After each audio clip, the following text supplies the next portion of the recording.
Hey there, Kenneth French of Vast Voice, telling business secrets to entrepreneurs. We're very, very happy you stopped by. Either you're going to watch this or listen to this because you want to take your business to the next level. You're probably an entrepreneur who's either just starting out or you've been around for quite a while and you want to take your business to the next level. You're probably a real estate investor, maybe even a real estate agent, maybe a professional or of some sort, professional advisor of some sort.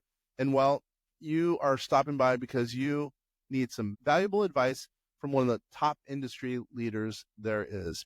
Anyway, thank you very much. Once again, Kenneth French, Vast Voice, telling business secrets to entrepreneurs. Really glad you stopped by. We get a treat today. We get to hang out with the money man, Mark Miller. What's going on, Mark?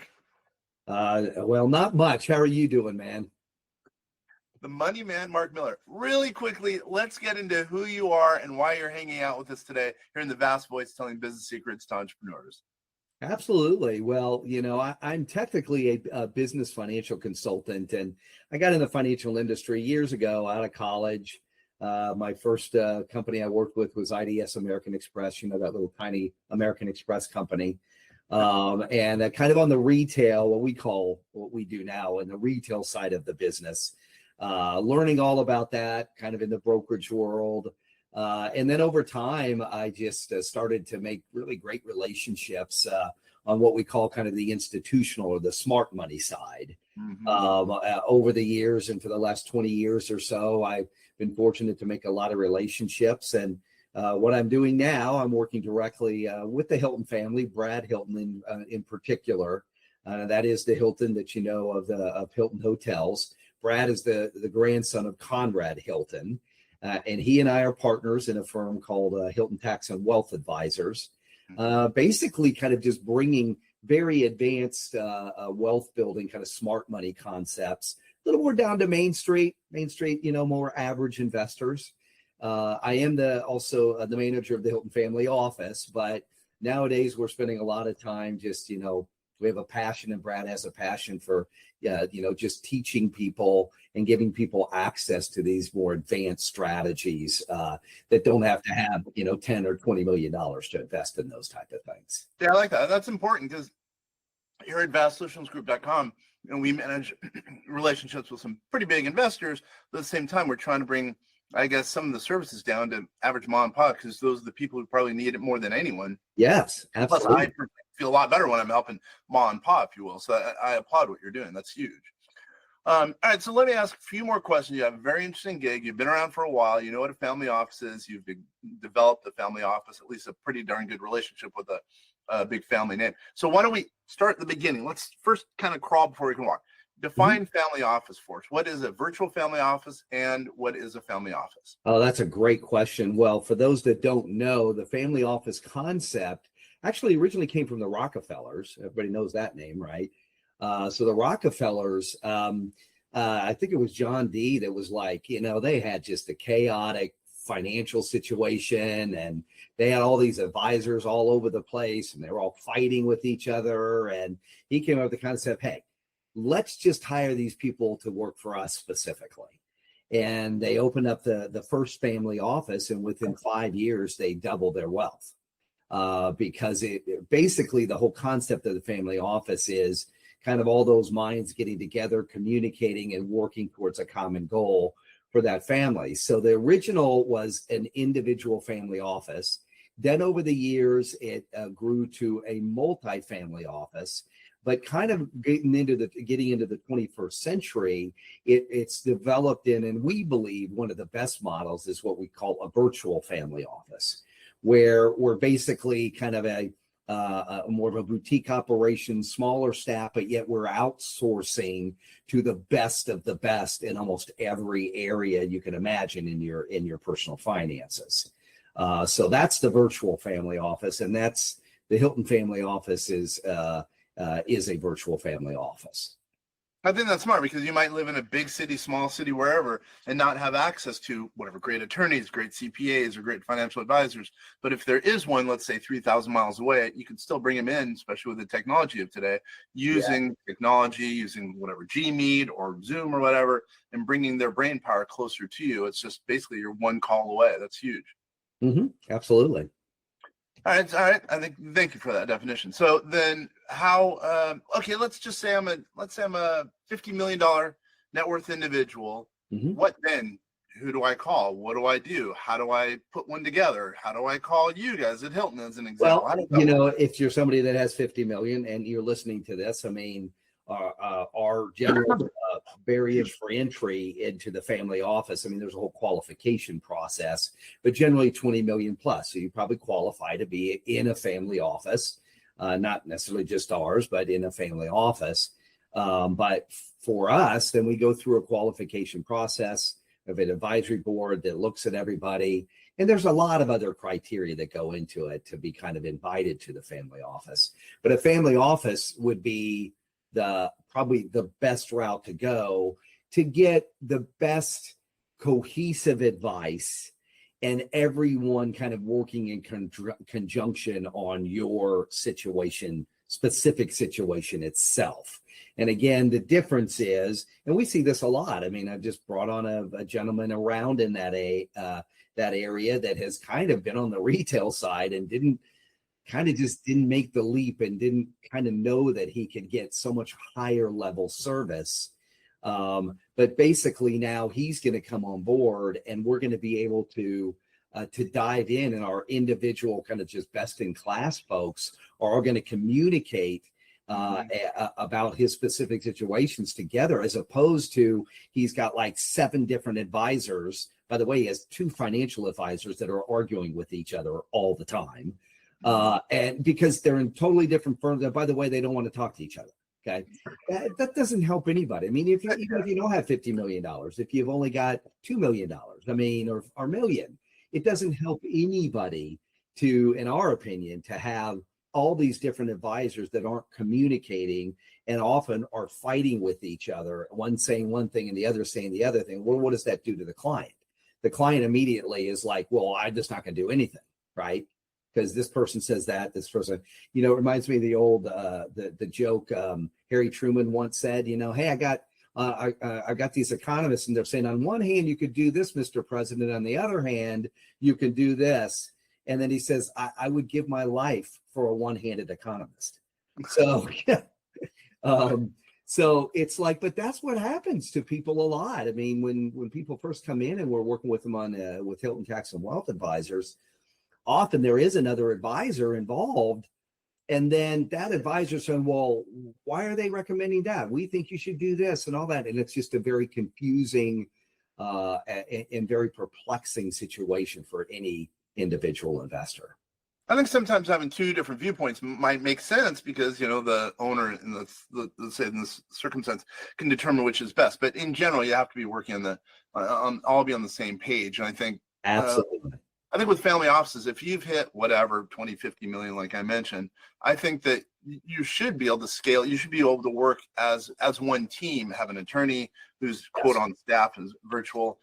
Same with the financial advisor, et cetera, because it makes so much more sense. That is the biggest concept of a family office, actually. And that was Brad and I's passion with Hilton Tax and Wealth Advisor. That's a spinoff of the family office, is to say, how can we bring that kind of synergy a little more down to Main Street, folks that you don't have to have that barrier to entry or whatever. And Brad definitely has a passion for that. He's like, how can I teach people all the stuff that the Hilton family has done for years, not just hotels and real estate, but lots of other things, to truly build a legacy type of wealth. And when I say legacy, again, legacy means different things to different people. I'm not saying that you got to have $10 million to have legacy, but everybody's at different levels. But going back to what I originally said is that one of the biggest components of that and building wealth efficiently is to have everybody working on a team that are all on the same page, helping you move forward. Yep, that's exactly right. We ran a survey in our community, and these are people anywhere, most of them have a pretty good net worth. Let's say, I don't know, probably minimum of $1 million all the way up to, we have, a couple that are worth 750 million. But and for a family office, we're asking what's the biggest challenge for those that did have a family office, and a number of them said there were 3 components, 3 issues that they were fighting. General themes. Again, this is informal survey. Number 1, hiring of their family office or virtual family office, by the way. The individuals, that was their number one headache, by the way, right off the bat. Yes. Let's see if I can remember number two. Number two was succession planning, and number three was tax mitigation.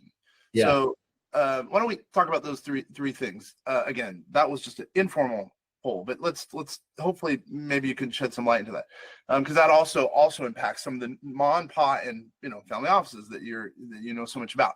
So let's go to number one. What about the hiring as an example? What are your thoughts? Well, that's again why we're kind of a virtual family office, because we don't have to worry about hiring 25 people to run the various aspects of it, because we're outsourcing so much. And then the thing before we started today, you and I talked about, what's the likelihood that you're going to get the best investment advisor or the best tax person or the best, like, in your town. I'm talking about the best in the country, if not the world. Zero. Yeah. So the outsourcing, I think, works so much better because we've got the creme de la creme, best in class folks that we can bring on. And guess what? They're running their own operations. They're competent. They're good at what they do.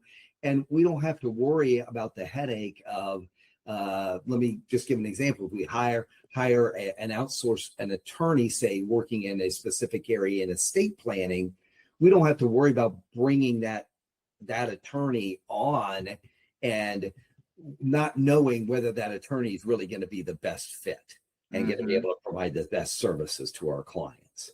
So and I'm not saying, and I do know, because I do know some bigger family offices that have a lot of problems with turnover and getting quality people, and it's very difficult. A lot of family offices might, if it's a single family office, might pull from their family themselves to bring people in. And then I kind of say the thing I don't like about that concept is, again, what is the likelihood that family member is going to be the best in that particular area you have brought them in? Well, probably pretty much zero. Yeah. So it's, by the way, then there's infighting. That's a whole other deal, by the way. Yeah, maybe you can trust them, but are they going to be the most competent and the best person in that particular area? Yeah. And by the way, our answer to that would be AI. We believe in, someone could hire and hire and hire, which is great. We believe in that, obviously, keeps the economy going, et cetera. But at the same time, if you could utilize artificial intelligence to potentially make yourself more efficient, yes, more power to you. And sometimes, AI can go a little bit further than people believe when it comes it's to hiring. amazing. Yeah, we're on the cutting edge of a lot of that stuff. I just came from an event where it was all about AI, robotics, digital currencies, all the kind of new cutting edge stuff. And strangely enough, as a matter of fact, we just invested, and our clients did, in a very large bioscience company that's doing really, really well. And we were on a call with the CEO and a couple of the members, and they found some solutions that they have been working on for 10 years. Once AI got to the right point, AI helped them figure it out and figured out the technology and the therapeutics, all that needed to be done in like just a couple years. So it was almost like what they likened it to was having another 100 PhDs on their board, on their advisory board. Yeah, people used to laugh at me when I was talking about artificial intelligence. I remember I did a presentation 2010, May 2010, 4 seasons in 4 seasons in Las Vegas. We only had 20 people come because it was AI and finance and tax. And now I look like the smart guy. What's AI back then? What AI? What? That's the Terminator stuff, right? That's exactly right. But AI can go so far to, as I was talking about hiring and, not having to hire extra people, potentially bringing costs down to the end user client. Plus for us, for tax liability, we've been using AI under our model called Einstein, and it's lowered tax liability in a big way. Anyway, all right, I won't go into that. So what about the number 2 issue we found that so many of our people had? Again, informal poll of our community called Vast Vault. Telling business secrets to entrepreneurs. But what I would say is succession planning. What do you see in succession planning as it relates to, not only with the virtual office, but also maybe even the family patriarch or matriarch. Yes, what I see is it's tough. And you may concur with this. Succession planning is very complex. There's usually a lot of people involved, and it's a long-term process. And at least in our experience, where you're working 2, 3, sometimes 4 years to get everybody on board and on the same narrative. And so succession planning, I would say, for if you're talking about the number 2, number 1, we don't have much issue with, but number 2, succession planning, we do. That's the hardest. Yeah. It's hard. Yeah. I mean, it's very, very hard. I mean, I think we do a pretty good job at it. We can always do better. But I think it really goes back to what we were talking about earlier, is like just really good communication, not just between advisors, but the family members, and making sure that everybody not cutting people out. We just had a conversation at this event, and we did a panel about how important, and the Rockefellers were talking about this on the panel also, how important it is to, for years, everybody's ignoring the spouses of the direct heirs, so to speak, and not thinking about them. Well, the heirs will tell them and all that. And really, we found, and a lot of people are finding more, is that you've got to bring those people on board too and make them feel like they're included and inclusive. Because if you don't, then inevitably it happens, if there's enough family members in any family office relationship, that all of a sudden somebody's going to come in because somebody passes away, they inherit a ton of money, and then they're coming in and they're rocking the boat massively because they're totally in the dark. Mm-hmm. So that's a big thing with succession planning. That's something new that we're trying to integrate more. The Rockefellers are trying to integrate more, that they bring all the family members in and make those people feel included. And that way, when something happens, or a big, whether it's a big life event or especially a death, that they can cohesively work with everyone and not cause a massive amount of problems to the family office. Yeah, what we've started to try doing a little bit more proactively is having the heirs, the kids, involved in the communication as you were on a quarterly basis, because we have this thing called Plan 1, where we're trying to increase the communication with the kids. Especially, we're having some issues, by the way, with 20-something-year-old kids wanting to be involved in the process. They don't want to. So just like you're saying, I would say that's our number one issue with respect to those three, the three that, that were outlined in the quote, informal survey. So that's interesting. You and I are in agreement. It sounds like it's communication and we're both having that same issue. Yeah, absolutely. I just thought that was a great, because again, I think spouses of the direct heirs really get overlooked. And it's almost like they're an afterthought. Yep. And they really shouldn't be. So we're encouraging our folks too. We need your spouse involved. And it only makes sense. It really does, because sometimes the spouses, we hear all the time, well, hey, my wife said, or my husband said, we should do this, or we should do that. And they're very forceful about it. Mm-hmm. And it's like, okay, great. Well, let's involve them in this conversation. We don't necessarily agree with that, but let's have a conversation about it and see how we can come to some kind of happy medium or something. So yeah, perfect. Yeah, that's you and I are in agreement. What about the number 3 issue, and that being tax mitigation for the entity itself or entities? Yeah. What are your thoughts on that one? Massive. And you say number 3. I mean, I think that's number 1, because I think it's just proven time and time again that advanced tax mitigation just builds wealth beyond belief. I mean, we just brought on someone, we've saved, over $3 million their first year alone on their taxes. It's just, and they were shocked and didn't even realize that could happen. That's $3 million you can immediately put to work building your wealth more efficiently.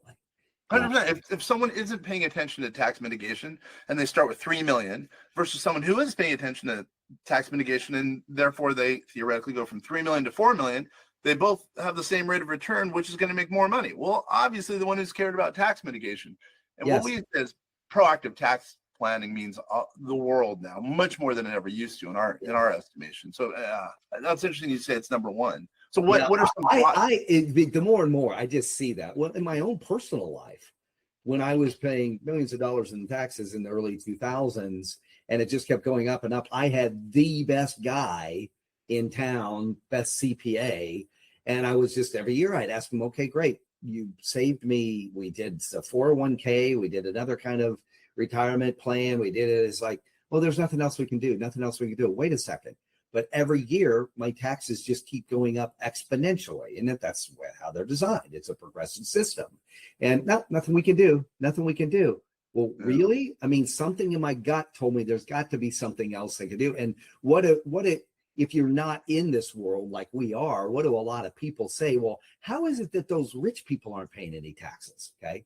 And it's not because of what you hear politically. Oh, they're skirting the man, they're taking everybody and all of that. No, it's they're legally in zero tax brackets. Mm-hmm. And how is it that they're doing that? And so something in my gut as a business owner, and a lot of business owners we work with said, there's got to be something more. Well, that's advanced tax mitigation. That is basically essentially, and I say that word, I'll say essentially again, having to have a tax plan right alongside your business plan, your marketing plan, really kind of your life plan, your personal finance plan.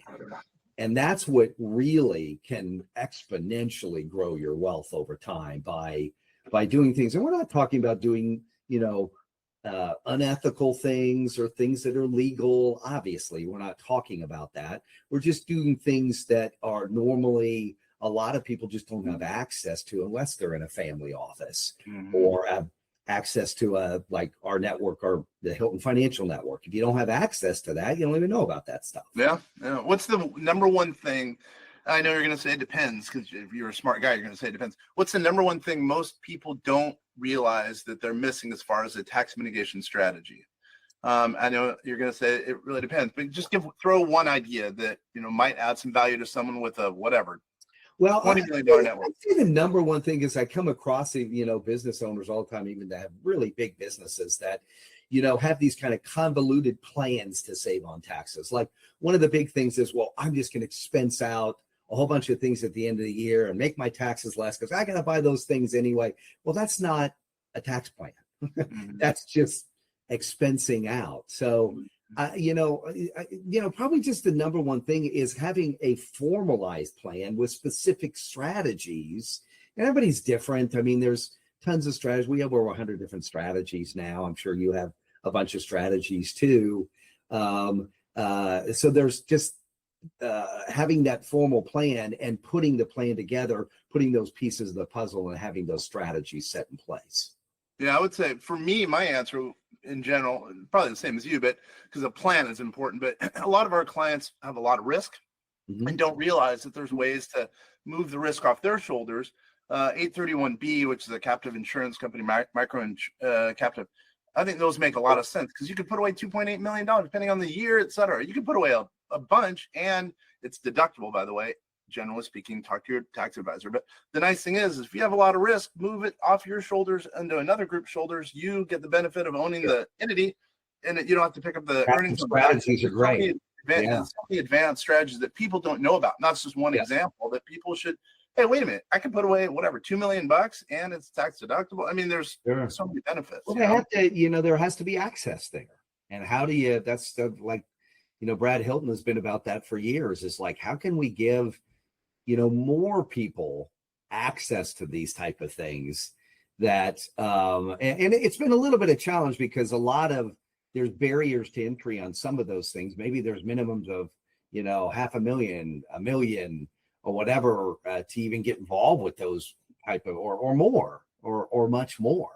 Our challenge has been, how do we structure it and how do we work with issuers or different folks providing different strategies and things like that? How do we structure it so we can do it at a more attainable level? And so it's been fun, but it has been challenging at times, because so many of these strategies are built for the ultra wealthy. So anyway, that's, you're talking about challenges. That is a challenge that we've had, but it's a challenge we took on and a challenge we're passionate about. Yeah. By the way, if you ever need any help, you can also reach us at vastsolutionsgroup.com. So, which reminds me, how does someone get a hold of you if they're interested in your services or the broader services of Hilton? Sure. Just very simple. Go to our website, which is hiltonwealth.com. If people would like our latest book, which is called Hilton Wealth, How to Invest Like an American Dynasty, that I wrote with Brad Hilton, they can go to the website, order it on there, and we'll send a copy to them complimentary, and however they like to learn more about us, and we'd be happy to chat with them too. So, and once again, I'm assuming it's HILTON Wealth, WEALTH.com. You got it, hiltonwealth.com. Hanging out with the money man. This has been good. Any last minute thoughts as we get ready to close up shop?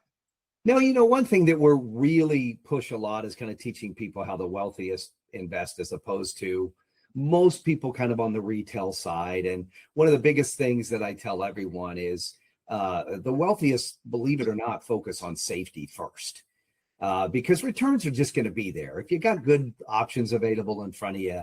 So I tell everybody, focus on safety first, build a good foundation in a portfolio, and then you can add on things that are going to make the returns in your portfolio.